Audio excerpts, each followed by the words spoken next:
All right. Welcome back to part two of my video series about solving equations with a variable on both sides. This is Mrs. Wilson, and we're looking at two examples from the textbook. I've got example 3, which is on page 94, and I wanted to do it on this paper so that I could have more space to write, just so that everybody can see it clearly. So you can see, just like the previous problem we had, there's multiple variables in this problem, one on the left side and one on the right side, and we need to be able to combine them before we can solve.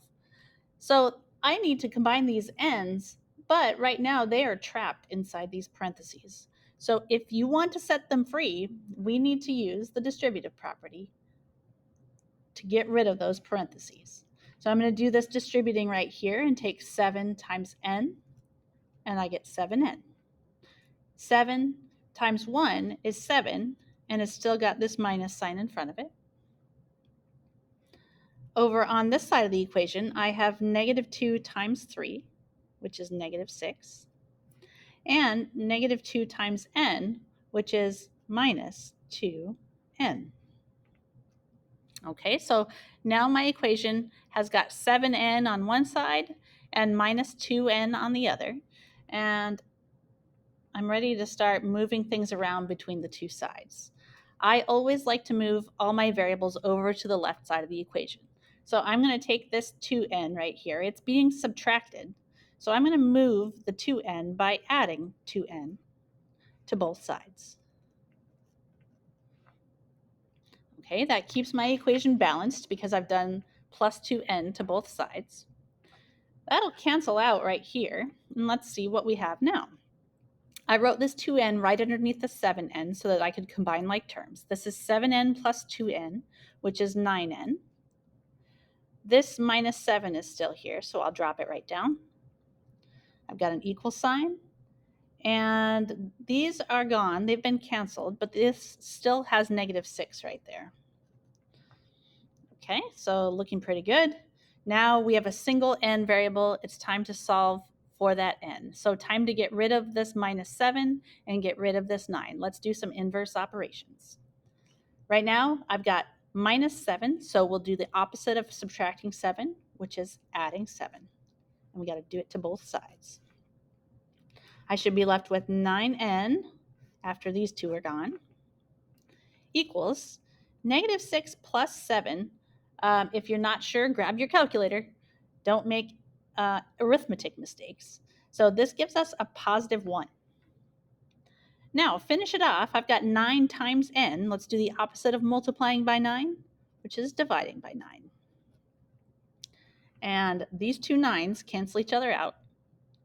And we're left with n equals 1/9. Okay, now you might be tempted to put that in your calculator. And it's a good idea to put it in there if you want to see if it's reducible. So let's grab a calculator. See if we can see what's going on here. Okay, in my calculator, I'll write 1 divided by 9. And it looks like 0.1 repeating. So an answer as a decimal is not a bad thing. You should just try to be as exact as possible. So if you write 0.1, make sure you put repeating over it. But really, probably the best thing to do is on your calculator, let it go back to its lowest form fraction. And so on my calculator right now, I've got this option up here that says FD, and that's right above this PRB button. So I'll hit second FD, which means fraction decimal. And right now it's a decimal. It'll turn it into a lowest terms fraction. And it looks like I can just leave this number as 1/9 and be happy. So in this problem right down here, our solution is either 0.1 repeating as a decimal or 1/9 as a fraction. Now, let's also look at example 4, still on page 94. We've got a slightly different looking problem here. And I can see that I've got a y on the left side and a y on the right side. And so right away, my gut feeling is that I should move these together. I should move the 12y over here to the left. But right now, it is trapped in the top of this equation. It's trapped in the top of this expression by this dividing by 4. This 4 is keeping together the 12y and the plus 16 right now, acting like a giant grouping symbol. So that means I cannot move this 12y around until I get rid of this 4. Two ways that you could do it. Probably the most straightforward way right now is to say, well, I see I'm dividing by 4. Can I do the opposite of dividing by 4 and multiply both sides by 4? And you can. So I'm going to write times 4 over there. And I'll also write times 4 on this side. So this side is going to be 4 times 5y. What is 4 times 5? Well, that's 20. And I still have a y. Now, this 4 and this 4 have canceled each other out. Dividing by 4 and multiplying by 4 are opposites of each other. So they are inverses, they cancel out, and I'm left with 12y plus 16. Now I can move my y's around. Nobody's trapped anymore. I can move this 12y over to the left side. Okay, it's positive 12y right now, so I'll subtract 12y, and I'll subtract 12y over here.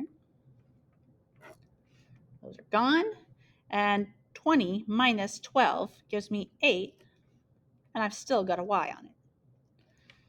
Now, these just canceled each other out. The only thing left over here is 16.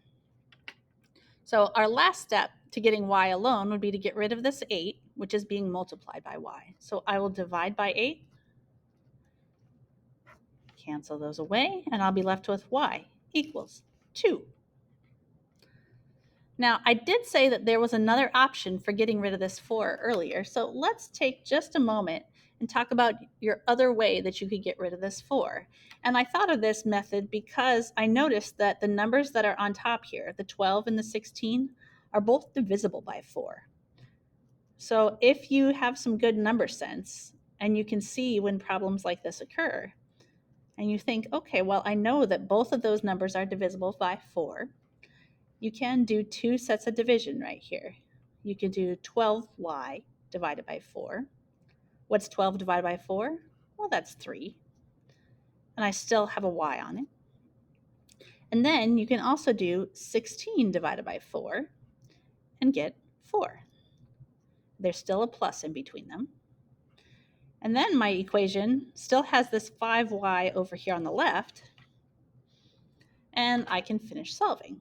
So I see here that if I move 3y right here, there we go, I need my two sides of the equation.